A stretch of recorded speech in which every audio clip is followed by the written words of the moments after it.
So we're very glad that we have been joined by one of the best doctors who happens to be Dr. Usman Aftab Ahmed. He also is the consultant gastroenterologist. Assalamu alaikum and thank you so much for coming to our show. And a hepatologist as well, all the way from Maroof Hospital. It's wonderful to have all of you doctors, from Maroof Hospital. Maroof Hospital over here in Islamabad has been doing a phenomenal job. But thank you very much for joining us. You look dapper and smart. That's how doctors really need to look as well. Clean shave, all good. Yes. But sir, having said so, this is for the very first time that I got to know about World Rare Disease Day. Yes. And imagine that, there might be a lot of people who might not even know, even as of now in 2023, that what's wrong with them. And they certainly are looking for answers. So how important do you think is this day? And how do we refer to it, or how do we reflect upon this? So as you correctly said, and it's in the name, isn't it? Yeah. It's a World Rare Disease Day, so it is rare. True. Not a lot of people know about it, and especially you can say in a country with our financial resources and our depleting health system, is it important to celebrate or to recognize a World Disease Day, Rare Disease Day? And when we don't have proper treatments for the usual things. But the important notion here and the theme this year from the World Rare Disease Day is share your colors. Yeah. Hence the zebra stripes. Yeah. Because we have to celebrate the diversity. We have to accept that there are conditions which we don't understand. True. Like a disease that is very prevalent now, or we know about it. Once it was a rare disease. Right. Let's be honest about it. For example, tuberculosis.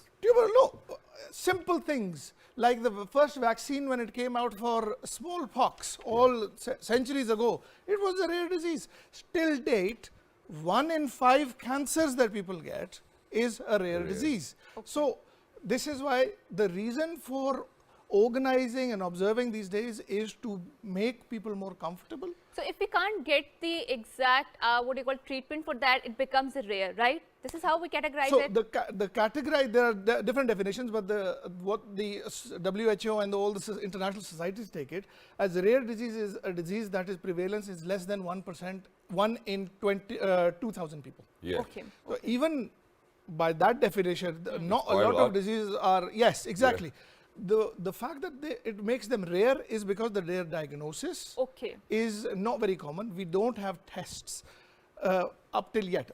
This is why I said all the diseases at one point in time were rare. I can share an anecdote. One of my British society meetings, when hepatitis C, this is how old I am. So when hepatitis C was coming on the stage, a lot of British professors used to say, this is a phase. This is not going to last. And now look where we are with this. Right. So the idea is to recognize that there are rare diseases, to validate people, to do research on it, but more importantly, we have to accept people who have these rare diseases. And a lot of time, I think we have talked about it before that, Shahzad, is what happens is that a lot of people, and it's not specifically related to the rural phenomena, it's also a lot of times that we can find the prevalence of this particular thinking in the urban areas is that people are very reluctant and hesitant towards to go to the doctors.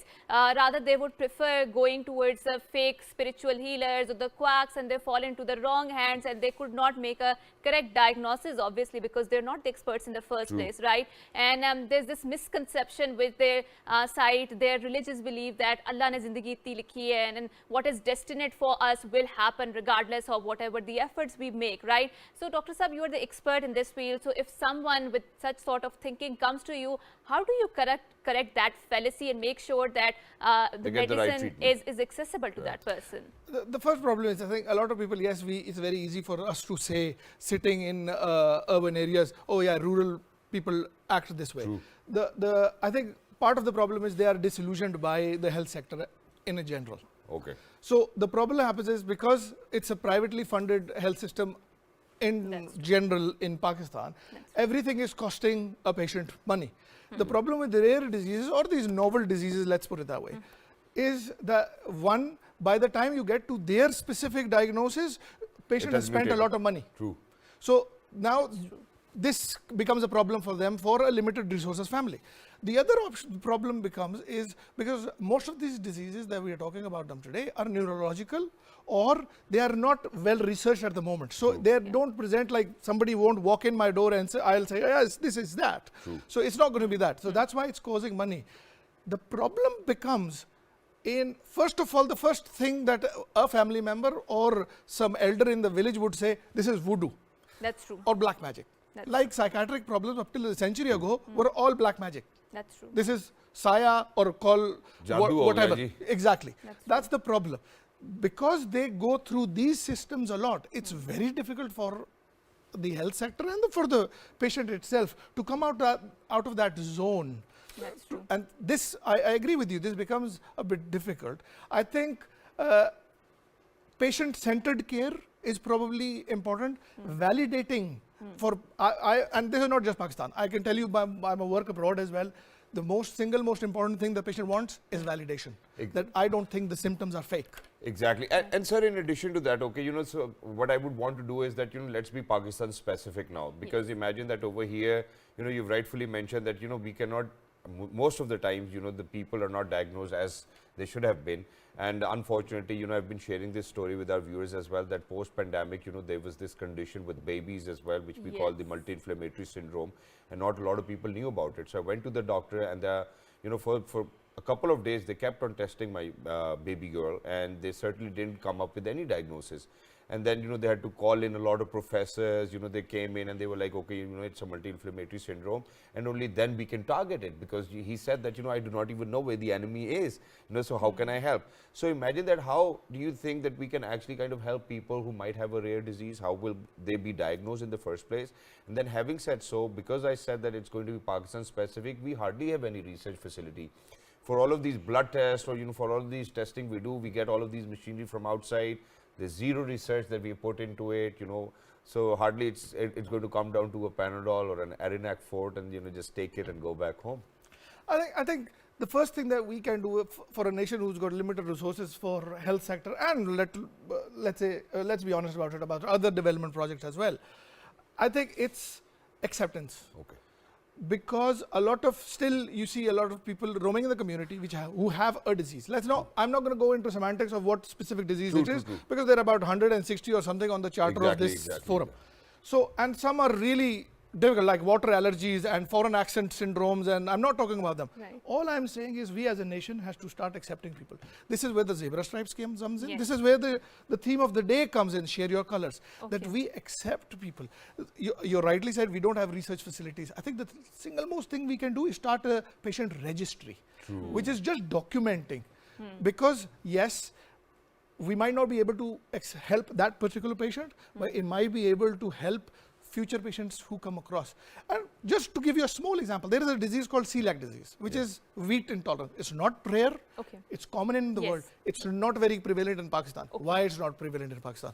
Because nobody tests it. So, I thought because we eat your lot of wheat, that is why. Even I thought the same. I was like, okay, how can it be deficient over here? Yeah. Because we have plenty over here. It's allergy to wheat. Okay. And then you can imagine, because that comes... it's like lactose intolerance. Lactose intolerance, but because this is not just, I want to leave it and it'll feel better. No, it's a condition. Okay. So the treatment is you have to stop wheat. Now in a country like Pakistan, where you only have wheat. You imagine my job when I am turning around to people and say, you can't have grains from tomorrow. You can't have wheat from tomorrow. Exactly, you're saying you have kal se roti nahi kha sakte. Exactly. No burger, no pizza, no roti. Oh my God. No That's carbs. it. So it becomes really difficult. True. So this is where the restaurants and the markets and because it's very difficult to find no gluten wheat flour. Yeah. So this is what I want the message to be from behest of your channel, is that we should accept diversity. But sir, it's important to diagnose as well now, so how do you think that, we can do that, or we can come down to a point that for all of 160 rare diseases that we are able to kind of at least diagnose and kind of guide them that, okay, you know what, your quality of life will probably be affected by it, but you certainly will be living a longer and a better lifestyle. I think I would be the first one to say that community in general should take responsibility of health sector, not just the government. But in this specific area, because this is a very niche thing, and it requires lots of funding, and there are not lots of people to make it, let's say, a business case for it. Let's put it that way.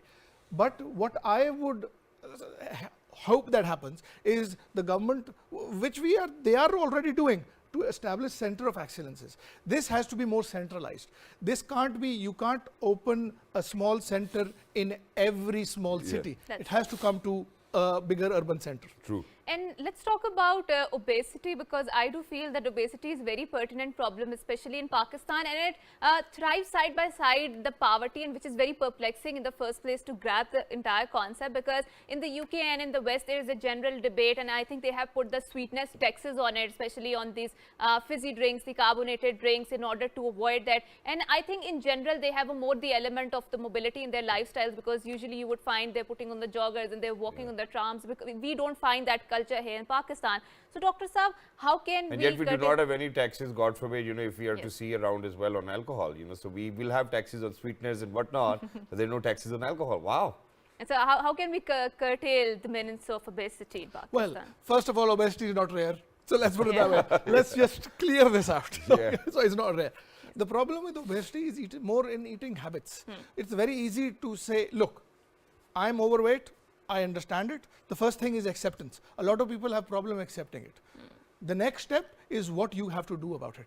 You can't just say, I will go to a doctor and I will take a pill and that will go away. No rich person would be fat then. True. There is no medication in the world, even bariatric surgeries, I can guarantee that you, without changing your lifestyle, without changing your daily habits and your eating habits, you can lose weight. This can't. This is a simple, I'll tell you a simple maths. I tell my patients about it. You require 2,000 calories in a day. Everybody has a smartphone. Everybody has got a health app on it. You start counting your calories in a day. Okay. And you will know. Bring that down to 1,300, 1,500. And you'll be fine. And you'll be fine. It's a simple solution, you know. And sir, in addition to that, okay, you know, because I want to kind of refer back to where I said that, okay, diagnosis is important. So just a few days ago, I was in conversation with this dentist nephew of mine, who actually was at a house job in PIMS, and he said that most of the times we do not even get the right equipment and we have to buy it out of our pockets to fulfill the needs of all of those needy patients who walk into a PIMS hospital knowing that, you know, it's a government-owned entity and that the treatment will be for free. Now imagine that in a country like that, we are actually talking about, you know, rare diseases which are in huge numbers out there. You know, even if it is 1 out of 2,000 people, you know, imagine that the total population of ours is 22 crores, 23 crore. You know, so imagine that there are a lot of people who are living with that. So for a person who goes to a public hospital and cannot actually be entertained because there's no equipment or there's no medicine available, how do you think that we can actually kind of prioritize it? No, I agree with you. And since I've come back from England, I've become skeptical and cynical about these things as well. No, because a lot of doctors, and I'll be honest about it, a lot of health sector is because they're making their money off common stuff.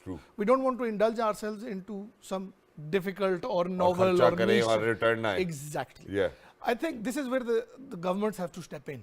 But from a person, I'll throw this back to the community. Look, yes, there are things that are beyond our control because we can't just point out fingers.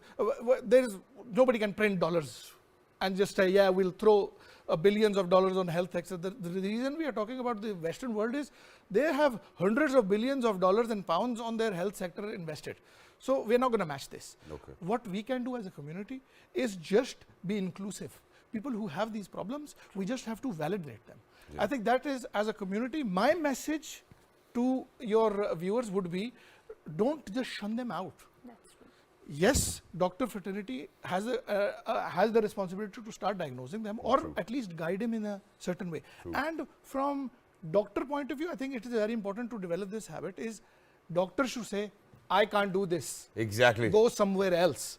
I think this is a very important thing to say. Yes. Thank you very much for saying that, because that's exactly what I wanted to wrap it up on as well. So very quickly, I'm going to ask you to say it again, because what I've seen is that people, rather than setting a precedence with doing multiple tests, what they would do is that the doctor will go with their gut feeling that, okay, you know, previously I might have come across such a case, and they would start treating the case, and God forbid it's going to get worse, and then they'll be like, Enu Lahore le jaao, Enu Islamabad le jaao. And unfortunately, that's the true reality over here. So why don't you, in your own words, explain to each and every doctor today that, hey, you know, if you do not know about it, please tell them that, hey, I think you need to go consult somebody else. So he's putting words in our mouth. First of all, I don't want to be shut out of the doctor fraternity, but I, as a senior colleague and a student of medicine, yes, this is a message I would give to budding doctors and the doctors who are aspiring to become specialists and all, it is okay to say no. It is okay to say, I do not know what is going on, go to a specialist. People will respect you for it. Even to this day, I say this. If I can't provide a service, I will say, I can't do it. I'll guide you who can. And we need more people like you in our community and society as well. Thank you very much, Dr. Saab, for being with us. Lovely to be in conversation with you. And for everybody who's out there, ladies and gentlemen, please make sure that you look after yourselves and your loved ones as well, because you never know what kind of challenge they might be coming across in their life. So please make sure that you're full of support, and that support system is required and important as well. Until next time, 1, 2, 3, good morning.